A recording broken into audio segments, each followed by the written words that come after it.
Gaano nga ba kahalagang magpa-register online ang ating mga kababayan na mga senior? Please welcome sa ating Net25 Studios, Ms. Mara Tamundong, isang senior citizen advocate. Magandang umaga po, ma'am. Yes, magandang umaga po sa mga nanonood ngayon, sa mga nakikinig. Magandang umaga po. At happy Elderly Week para sa ating mga senior citizen. Oh, yes. Lola, mga lolo natin. Ayan, Lola, happy Elderly Week. Nanonood siya mula sa Santa Rosa.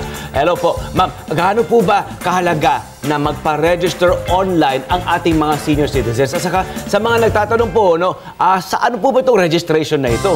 Unang-una sa lahat, syempre napakahalaga yung online registration na binibuild up campaign ng ating National Commission of Senior Citizen. Dahil dito, malalaman po ng ating mga senior citizen yung benepisyo nila, yung mga serbisyo na pwedeng ibigay sa kanila, yung mga benefits pa na added ng mga programa ng iba't ibang ahensya. Opo.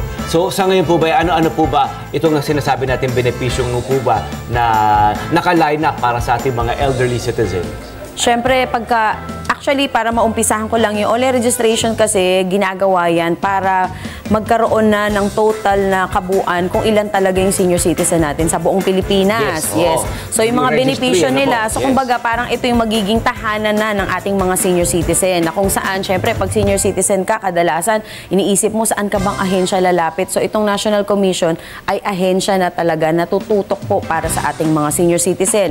Kabilang po dito yung kanilang benepisyo para sa kanilang health insurance. Health insurance, yes. Yun. Para sa health insurance. Yes, magkakaroon sila ng free medical and physical check-up every year. Opo. So, yan ha. So, ang registration na efforts na ito ay para syempre malaman kung ilan ba talaga, once and for all, ang nakatala sa registry nito ng mga senior citizen. At syempre, ito mga benepisyong pangkalusugan na maaari nilang ma-experience, ma-enjoy at ma-avail of, ayan, maaari nilang makita rito sa site na ito. Ano po? Actually, kasi itong online registration, dito malalaman ng ating gobyerno kung ano ba talaga ang pangangailangan ng mga senior citizen, lalong-lalo na sa kanilang kalusugan, yung mga iniinom nilang gamot, ano ba yung katayuan ng ating mga senior citizen, meron pa bang trabaho yung karamihan, o meron bang mga senior citizen na may naaasahan pa sila sa kanilang pension o yung mga wala. Kumbaga, nandito na lahat yung kabuuan ng malalaman natin ano ba talaga ang katayuan ng ating mga senior citizen. Dahil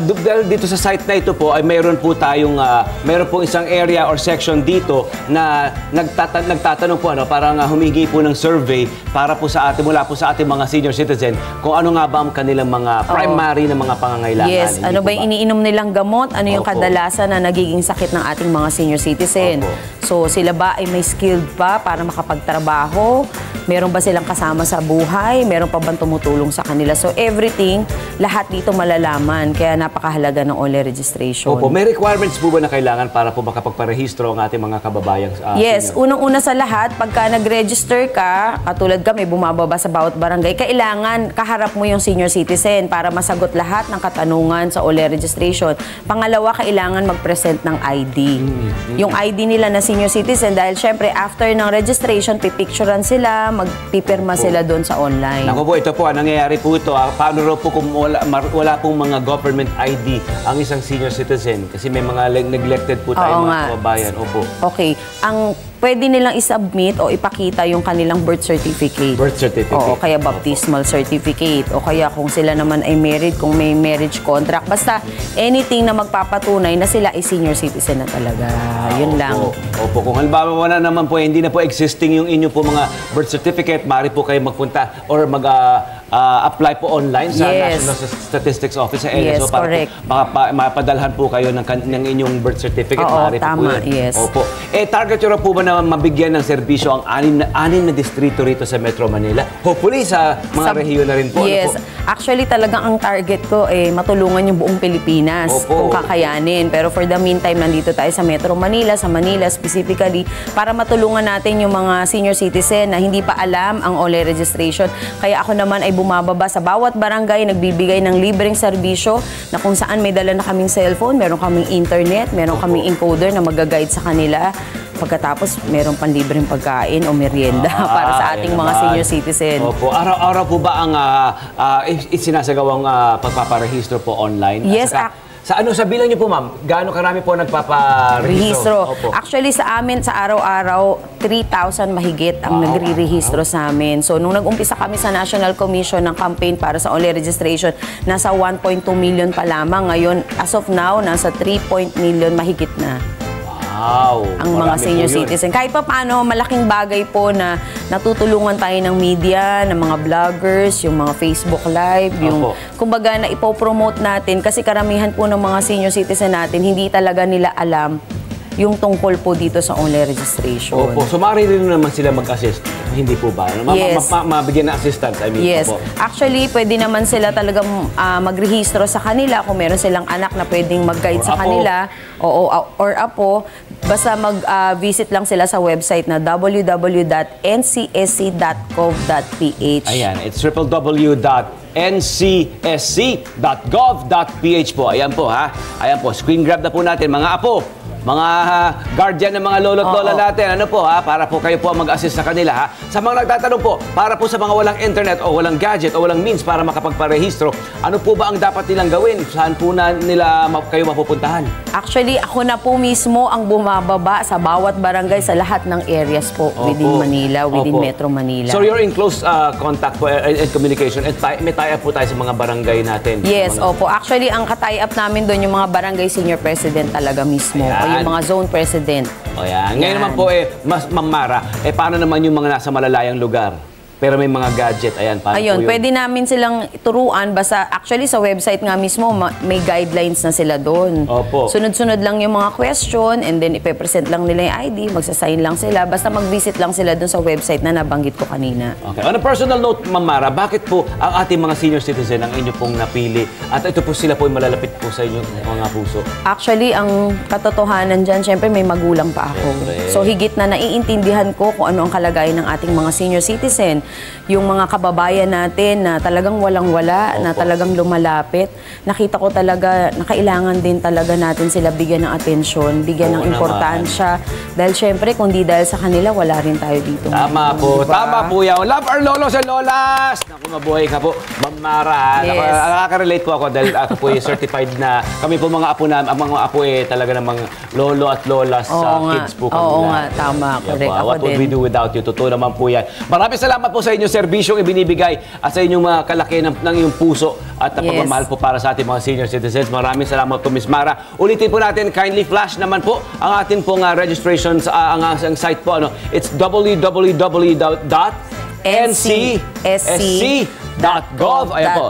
.ph. Go for it, guys. Go for it. Okay? Usapang online registration ng ating mga senior citizen. Maraming salamat po, ma'am. Yes, thank you so much. Thank you, Red. Thank you po. Balik po kayo para po sa updates po ha. Okay. Opo. Kumustahin naman po natin ngayon ang ating partner na si Love. Nasa Net25 atrium po tayo. Atrium. Let's go for it. Love! Ayan! Hello, my friend! Naku, maraming salamat, Miss Mara. Eto na nga, no, at nasa likuran ko na yung ating mga ilan sa ating mga senior citizen. Yeah. Siyempre yung ating mga senior citizen, sinamahan din ang kanilang mga bata-batang mga kasama sa bahay. Para naman talaga nga safe sila. Sabi nga natin, #LTE cares. Naku, eto na kailangan nating malaman. Ilan na nga ba yung nakapagpa-register ngayong umagang ito?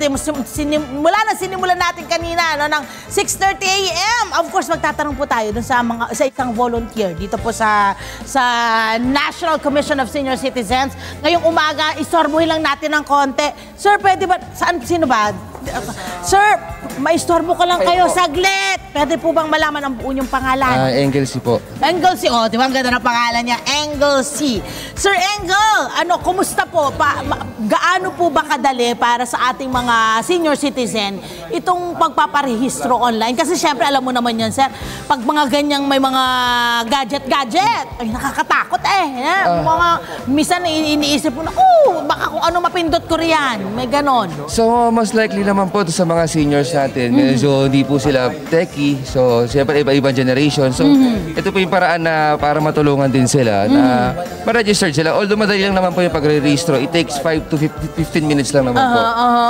Opo. Meron po ba tayong mga nagiging problema doon sa ating pagre-rehistro ever? Meron ba tayong nakikitang, kumbaga nahihirapan sila? Ano yung mga parang report na kukuha po ninyo sa ating mga senior citizen na nagpaparehistro online? So, ang nagiging, ang alam po natin, nagiging problema lang po sa pagre-rehistro, kunyari po yung ano natin, yung internet connection, isa pinakamahalaga po. Ay, oo nga. Opo.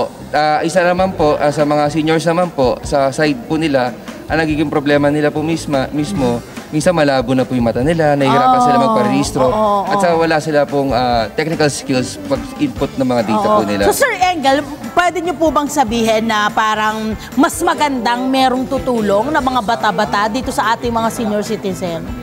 Siguro mas maganda po para mas maibigay po natin ng buong detalye ng mga kailangan informations po ng mga seniors po natin. Katulad po ng mga maintenance sila na kailangan po natin ilagay po dito para matukoy po natin kung ano po mga pangangailangan po ng seniors natin. Okay. Sir, ano yung mga requirements na kailangan para makumpleto mo yung inyong registration? Una po, kailangan po natin ng mga personal informations natin. Mailagay din po natin yung health conditions po natin. Okay. Opo, pati mailagay din po sana yung mga medicines na kailangan po nila sa maintenance sila. At isa sa mga requirements na kailangan din po, yung valid ID po nila para ma-register po natin sila. Okay. Sir, syempre, sabi niyo nga sa akin kanina, napaka-importante ng meron kang internet, no? Opo. Paano yung mga lugar na, halimbawa yung mga sa bundok-bundok or mga lugar na malalayo, no, wala talagang internet o di kaya walang mga gadget? So, with that po siguro, ang magiging paraan na lang po natin para po marehistro sila is siguro mahanap talaga po tayo ng lugar na kung saan magkaroon po ng talagang internet connections. So sa amin naman po, sa na-encounter namin, wala pa naman po as of now na ganun. So nagbibigay naman po ng mga lugar kung saan naman pwede po silang magparehistro. Okay. Kayo po ay volunteers. Opo. No, kayo yung mga nakaupo rito.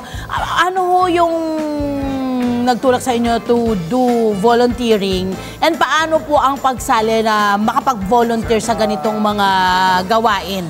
So sa ganito po, unang-una, volunteer po kami para po matulungan at mabigyan po ng tamang karapatan na makuha ang benepisyo po ng mga senior po natin. Para ma-enjoy naman po nila kahit paano yung buhay na natitira po para sa kanila. Yes, totoo naman yan. At oy, yung mga bata-bata po ngayon na, porkit bata ka pa, hindi mo naiisip yon, tatanda ka rin, no? So, kailangan, ngayon pa lang, kung ano man yung iyong mga ginagawa para sa mga lolo at lola, kumbaga mailatag na, no? Para lahat ng mga papunta sa pagtanda, hindi natatakot, hindi kinakabahan. Opo, para makita rin po natin yung pagmamahal natin, lalo pinakita rin po nila sa atin nung bata pa po tayo, mula sa apo nila, mga anak, yung pagmamahal. Ito po yung pagtulong sa kanila at papakita ng pagmamahal mo para sa kanila. Yan, Sir Engel, mabuhay ka. At Mabuhay din sana'y po. dumama pa ang katulad mo na may pag-care sa ating mga senior citizen. Opo. God bless you. Thank you po. Ayan! Ako, maraming salamat po. At syempre sa ating mga volunteers, marami rin pong salamat. Sa ating mga lolo at lola na nandito ngayon, i-enjoy nyo po ang magpaparehistro kasi may mag-a-assist po sa inyo. Kasi kahit ako rin na, ako nga, hindi ako lola. Pero minsan, nahihirapan na ako sa mga gadget-gadget, o di sa mga internet, Pero ito, ang kagandahan ay may nag-a-assist sa kanila para ma-make sure na tama po yung mga information na ini-input doon po sa inyong pagpaparehistro. Hello po mga Kanet 25! Si Kuya Tony Pet po ito mula sa Love, Tony Pet and Everything. For more Love, Tony Pet and Everything updates, just click on our subscribe button and follow us on our Net25 social media pages at Net25 TV and at Net25 Entertainment Facebook. Magkita-kita po tayo!